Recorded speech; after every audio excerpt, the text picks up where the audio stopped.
happens. But we should be fine. Everything's been pretty copacetic today.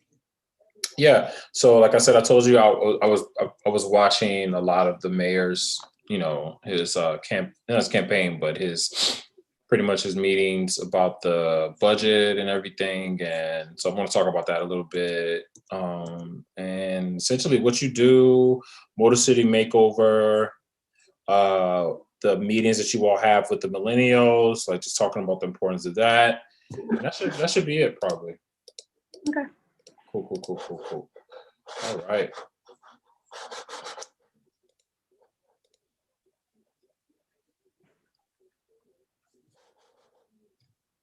All right.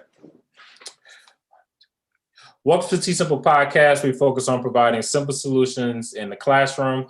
I have Miss Karla Williamson with us. She is the deputy manager in my district in Detroit.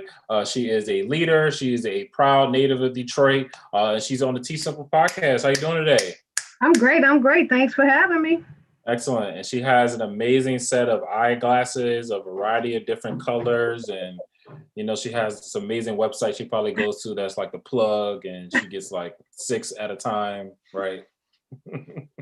It's COVID time, so you gotta change up your own space. Self-care is everything, and if I could change my look and change my feeling, change my day, I could change somebody else. So self-care is number one. Whatever you have to do that for yourself, you should apply some time there. Absolutely. Reminds me of my mother, reminds me of my wife. They both wear glasses as well. So a lot of black cases around everywhere. But anyways, how you doing today, Miss Karla? Oh, I'm wonderful. How you doing today? I'm good. I was walking around the neighborhood just trying to like not establish my presence, but just let people know like I'm here and just getting out more because everybody's opening up, and it felt good. It feels good, but it's just so much work to do, but I'm ready though. It is a lot of work out there, but that's what being a neighbor, a homeowner, a renter, just getting in your community, kind of knowing what it looks like, what it feels like, what looks like is correct and what looks out of sort. You can't do that from your window. You got to get out there and get in it, get involved. And so I'm glad you took some time to do that.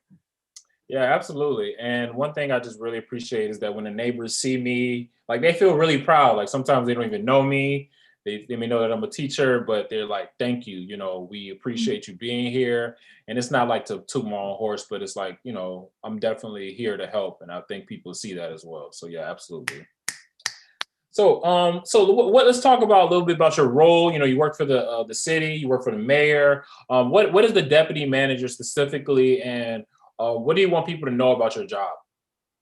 So the Department of Neighborhoods is established under the administration of our mayor, and it's a 3-part team. So it's myself, the manager of the district.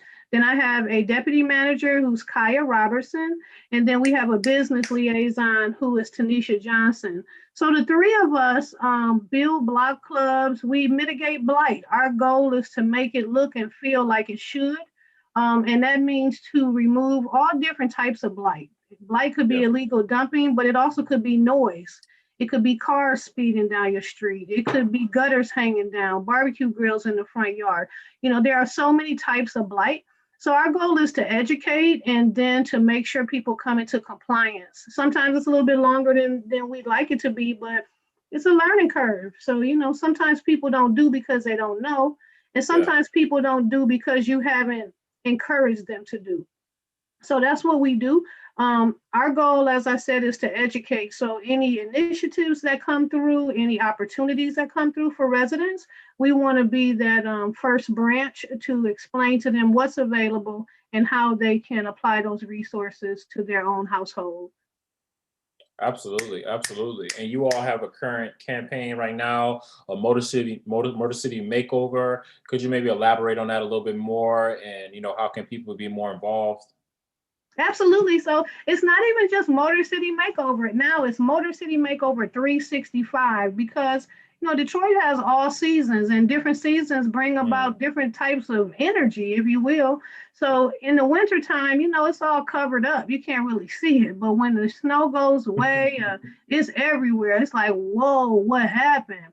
So Yeah. Motor City Makeover starts in May as a kickoff, but it's really something that we're encouraging neighbors to do 365 days. So Motor City Makeover happens with intentionality one weekend out of the month for each district. Ours has already passed. We were the first one, and ours was on May the 1st.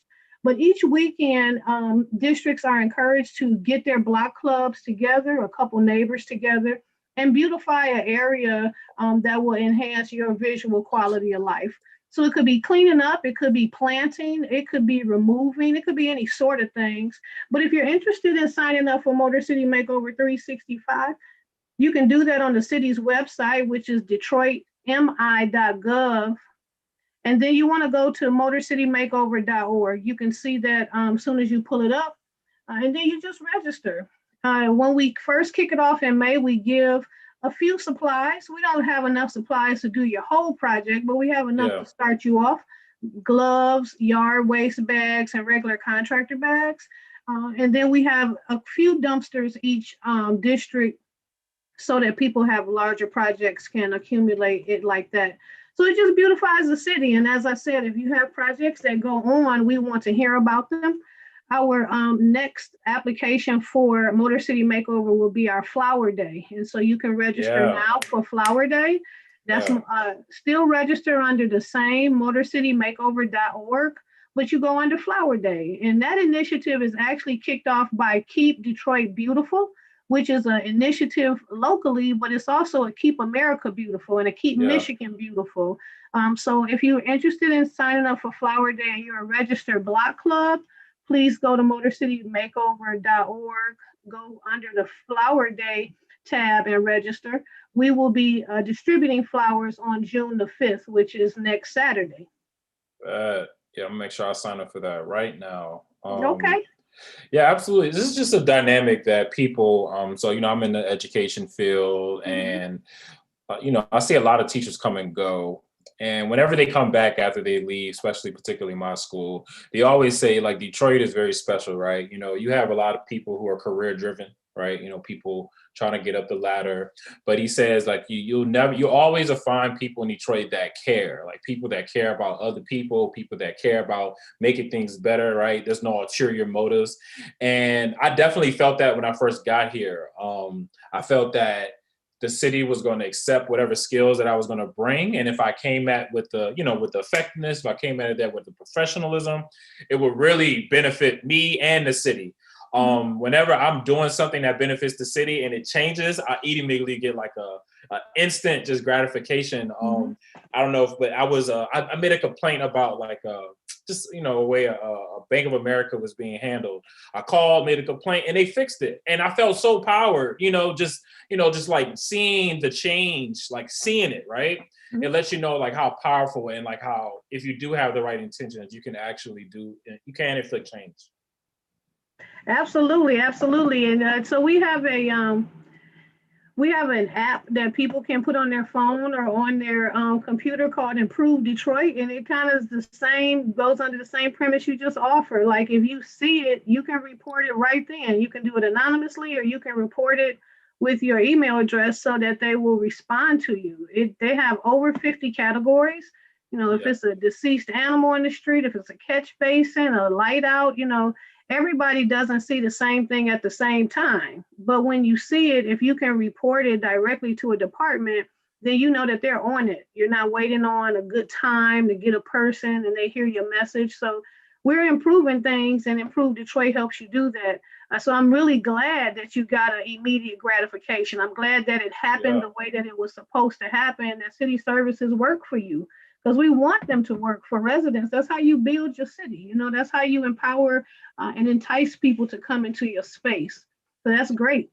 And it gives confidence in the system, right? I think the biggest thing or some issues is that sometimes people feel like their voices aren't being heard, therefore they don't trust in the system, therefore they don't participate in the system, therefore they don't have any representation. When I was watching the Duggan, Mayor Duggan, it's just kind of like a blueprint of the budget of what he's going to do with the federal money. It was a very interesting dynamic, and he actually pointed it out, and that really made me like really kind of respect them a lot more, definitely. Where I don't know if you know, but it was like a category. It was like we can spend it on park and recreation. We could spend it on housing development. We could spend it on intergenerational poverty. We could spend it on public safety. And he just was like, as people were voting, right, they were coming in, calling, giving their voices. He was like, man, this is really surprising. He's like, I just realized that the people who probably will vote for intergenerational poverty, they probably don't even have the resources to be on this call right now, right? Like he was like, dang, like, do you just see how like crazy that dynamic is? And he also started pointing out about the digital divide, because a lot of people were picking like getting their houses, getting grants to fix their houses up over getting like widespread broadband for kids and just in general. And he just was saying like, I think people need to be educated more. And as people started voting on like, broadband and closing the digital divide, more people started voting for it because they got educated on it, right? So how important is just like being present, right? So your voices can be heard, and how important is education with just trying to, get everything back to, improve the city in general? Oh, I just think you hit it on the head. Like education is everything. It's not really education to make you choose one way or the other. It's education so that you have the tools to choose one way or the other. And so, the biggest thing about the mayor's conversation on May the 25th was that this is not his idea. This is a proposal of how funds can be spent. And I think that's what's most important. He was not saying this is what we will do. He was asking, what would you do? And if we broke it into these 6 pots, inclusive of what you offered, intergenerational poverty, the digital divide, mentorship through seniors, and the like, what is your priority? But then what are you willing to take money from? Yeah. That's a real conversation. Even if you were budgeting for your own household, how much do you have? What is your priority? And what are you willing to sacrifice in order to get it? So we'll be having several conversations so that we can get everybody's input. There will be a survey that will be available June the 1st through the 30th for people to add what their priority is versus what they feel like we could take a little bit of money from. So just remember, it's not saying that it's not important to you, right, but if you had to take a little bit of money from it, where would it come from? And we need to know both of your answers. Some people say, well, I don't want to talk about where I'm going to take it from. I just know you need to do this.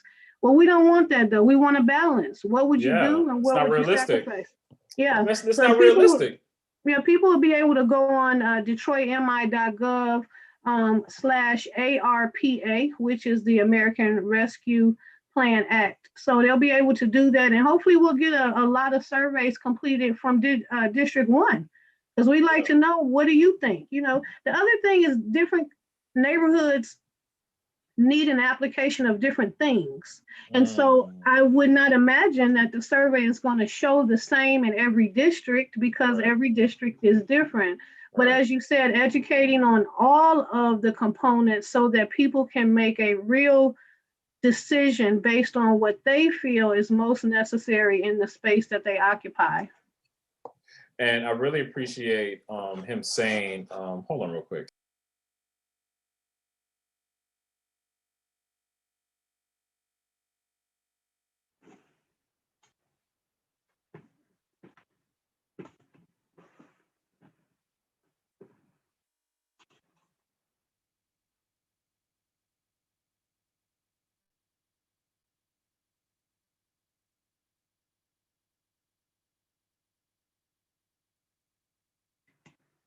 All right, I'm back. And so I really appreciate, I don't know if you remember the caller, but she was very kind of frustrated, and she was saying like, why are you making us pick, right? She was saying, there should be a separate fund and we shouldn't have to do this. And she was just kind of making a statement of like, why are you it's problematic. That's what she said. And he just was like, I do this every day. Like, I have to make these decisions every single day. He was like, I have to be pragmatic. I have to be realistic. And, we have to make these tough decisions. And I think that is the disconnect sometimes. It's like, because that's also education as well, like political education and understanding like the reality of budgets. And, if you're not, if you don't understand the ramification, because he was like, this is against the law. Like, I can't even do it like the way you wanted me to do it. Just like understanding that a lot of things can just be more clear, but having that forum was amazing. So my question is, and I kind of just answered it, is why can't we solve every problem? Like, why can't we solve everything, It's just impossible. I feel like as soon as you solve one thing, then you just created something else. It's kind of like what we're talking about, right? We pull from this at the expense of that. So, can everything be more efficient? Can things be more effective? I think absolutely. Can we remove every problem? We're humans. I don't know. I feel like we're coming up with problems every day because we're different. So it might not be a problem at all to me where it's driving you crazy, So efficiency, effectiveness, I think should be our focus, and not the removal of. Sometimes when things are not so comfortable, it's actually the best time to journey through it. So efficiency and effectiveness would be what I would hope we're able to get to. And then the other thing is when you're talking about millions of dollars, you almost have to really think about a $20 bill, because you go too far too fast, you can't really even conceptualize what that is. So, and I'm not taking away from anybody's personal wealth. They may be able to understand, $500 million and how you apply that. For me, I need to really think about that $20 bill or that $100 bill and how I will spread it to get to what I need in order to have longevity in my space. So we really want people to think about what these years will look like in spending this money, because it's also not a coffer of money, right? It's not like, oh, it's just going to sit here whenever you need it. You could just take a little bit. That's not how it goes. Right. These are funds in order to assist cities and states in restabilizing themselves after COVID-19. And I don't even know if it's after COVID-19. It just happens to be right now in COVID-19, because we're still moving across, through, and bending around COVID-19. Yeah, absolutely. So what does a W look like for Ms. Williamson being a deputy manager? What does a win look like for you? What is a day that is a win? What does that look like for you? Okay, so a win for our office. I'm the manager of the office. We have a deputy and we have the business liaison, but I really like us all to move in tandem as one team. So a win for me is representation on every block, in every community, within every neighborhood. And I think that that's a learning curve for people, block, community, and neighborhood. And I guess neighborhood and community could be interchangeable, but you need to know who's around you first on each side of your house, and then you can go to the next block or over a block. So that would be a win for me, to be able to activate on one touch of a button, a representative on every street that is in the district, and then to have that broader base for the community, which, our neighborhood may be a couple miles, but our community may be these 4 blocks, or our block club may be these 4 blocks. So building that, I think, will strengthen just the human dynamic of the city of Detroit. And then, as I said, self-care is really big for me. So self-care, I think, will I'll use the word ooze. It'll kind of ooze out into the care of the space that we occupy. If you feel better, then you'll probably manicure your lawn better. You'll probably maintain the structure of your property better. Just those small things to continue to build true neighborhood safety and belonging. I grew up in a space where I was in the same household my whole life. I know everybody around my block, and most of my childhood friends whose parents, like mine, are deceased, we're occupying their house. So that's community for me. That's generational wealth. That's being familiar with a face and a space. And I think that's a win for District 1 and for the team that represents the mayor's office. Yeah, and it's not hard to do neither. Just really knowing your neighbors and doing it incrementally. I think that is very impactful because you can have an amazing campaign, but if you don't have a strong, just community, like an authentic relationship with the community, it's not going to be the same outcome. Excellent, excellent. I really appreciate this. You definitely, you love your city, and I have much respect for that. And you're making me love it more too, because you said something about like going outside, and like that was really, really powerful. So thank you for that. How important, like how should, so, because actually watching the meeting, I was kind of getting frustrated because a lot of people weren't, I feel like there was a lot of investment in like personal things, respectfully, right? Because a lot of people should get to reap the benefits of their properties. People should get mini grants so they can take care of their houses and get that. And I get it, but I just felt like there wasn't a lot of like youth investment, when people were saying, oh, well, I'll take away from the parks and recreation. And I just was like, get in my head. I was like, oh my God, what about the kids? What about the millennials, right? What about the, not just like the millennials, but just the, the Gen Z. What happens when we invest in our kids, and why should we? I come from a recreational background. My undergraduate degree is in play, so I'm really into it, right? I'm into the theory behind it. I'm into how it changes pretty much your molecular structure. When you're healthy, I'm not just talking about cardio. I'm talking about mentally healthy. If you like to read books, then that's your play. If you like to walk, that's your play. If you like to dance, that's your play. And so it's always going to be at the benefit of a city to have a feeder group of true leaders. And the playground is where you learn your coming up. And so, you understand your environment, you understand your tone, your peers pretty much regulate how much you're going to bulldoze over them or not. And so I think that it's very important. And with that, I like to say that COVID-19 should have given people an opportunity to stand still. And in standing still, I hope that they found some similarities in their household. I hope that they were able to reconnect with their children and spouses, because the work and the school day takes that away from us, where COVID put us all in the house. So to the extent that people can rebuild their own brand, get more active outside, add more to their schedule, pay more attention to their own birth death line, like what did you get accomplished, then I think parks and recreation will just kind of come out of all of us.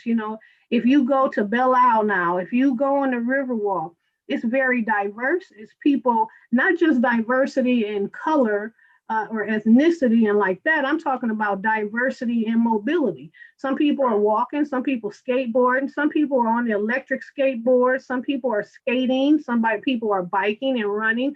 So we're interacting differently.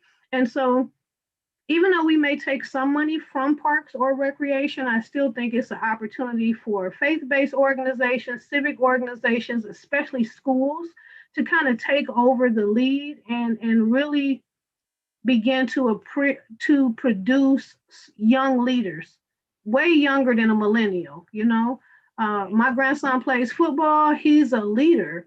He shows his leadership on the field and how he conducts himself. So, families need to find those pockets that are going to best take their children to their personal best and attach themselves accordingly through each season. We have 4 seasons, so there's no need to be still worried about maybe baseball when the ice skating rink is open. Get out there, bundle up, and get it done.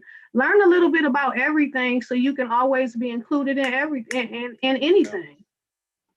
I love it. The sky's the limit. I got a real Detroiter, a West Sider in the building. She's telling you to get up and do it, because you can do it as long as you got the right intention. Ms. Karla, what do you want people to get from the podcast? So I learned this from my supervisor. His name is Ray Solomon. He's the general manager of the Department of Neighborhoods. And I would leave with every parent and every child: people do what you inspect, not what you expect.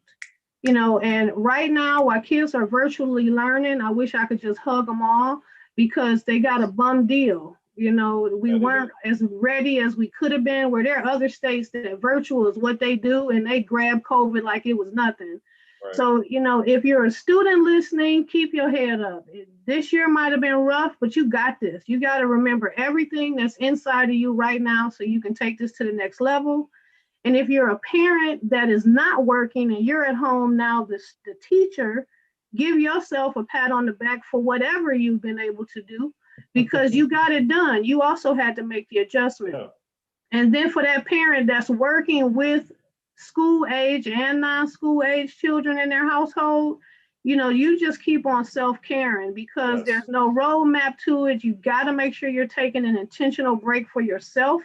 And then you've got to take a deep breath for your children that are trying to adjust to a system that we just really weren't prepared for. So like I said, people do what you inspect, not what you expect. And I would just encourage everyone to push their own level of personal expectation to the next layer so that you can get there too. Everybody can get there. Everybody has their own speed, but get there. Make it work for yourself. Very blessed to have you as our district manager. Really, really, really excited for the future. Definitely really happy to be on your team. Where can they find you and what do you all have coming up?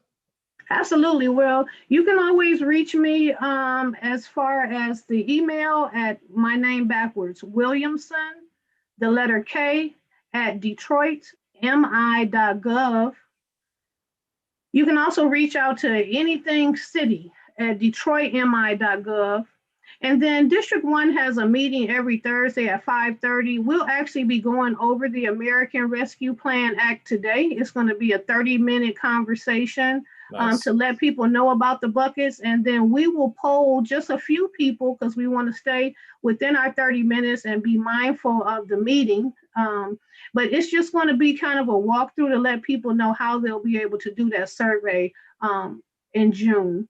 So our meetings, as I said, are every Thursday at 5:30. They're 1 hour, and we have different topics. We speak to millennials on the second Thursday. The third Thursday, we do pathways to home ownership. Detroit was known as a single family household city. Right. We didn't have a lot of renters. People owned their property and they had a chance to own other property if they chose to do so. So our pathways to home ownership on the third Thursday is to encourage us to get back to where we were. If you can pay rent, you can be a homeowner. The whole point is, can you pay to live where you stay? And if you're paying now, you can pay for it to be yours. And then the fourth Thursday, which is this Thursday, is our general city conversation. As I said, today we will be spending 30 minutes only on an overview and some people's opinions about priority and then spaces they would remove funding. So you can get all of that. Please be there, be square, be there. You gotta be there so your voices can be heard. Just showing up. You just gotta show up. It's so important. Be counted, because you count, but if you don't open your mouth, if you don't exercise your right, then you will fall victim to somebody else's decision. And why do that when you could just show up? I'm telling you, a caller, literally after Mayor Duggan said that, she was like, there was an underrepresentation of people, who are probably in poverty that are not on this line and their voices need to be heard. And just hearing that, I just was like, wow, it's that deep. You have to be there. You have to be present. And if not, we have to provide the access, like you said. Equity is a whole new term we've learned this year. And depending on the district, it can look differently. But we need to make sure those people who are disenfranchised get those voices so we can, give them what they need. Absolutely. Absolutely. So thank you so much, Ms. Karla. I really, again, appreciate you. Dropped so many gems today. I feel more motivated than I did before. And we're going to get it. We're going to do it. We're already doing it. We're going to keep doing it. We're already doing it. That's right. We're going to keep doing it. That's the mantra. Everybody needs to take that. We're from the D.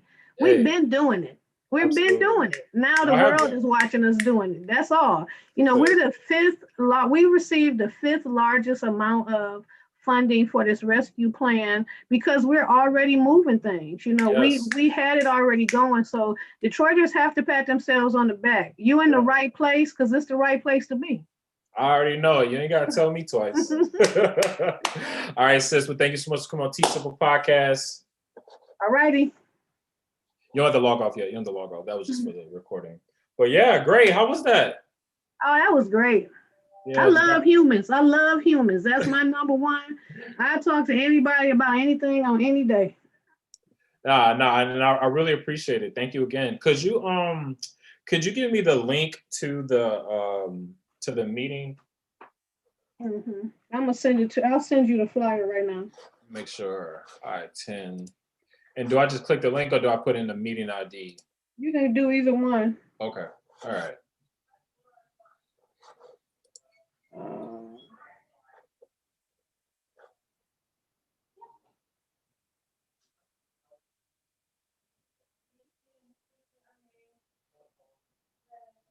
Like I said, it should have come in your what you call it today. I thought I had your number right here. Okay, I got it. Yep, I got it. Is District 1 joining us today? Yep. I got it. Yep, got it. That's us. Thank you so much, sis. All right, I'll be there in a couple of hours. All right, I'm trying to get 76 people. That's my number for today. So we'll see how well I do.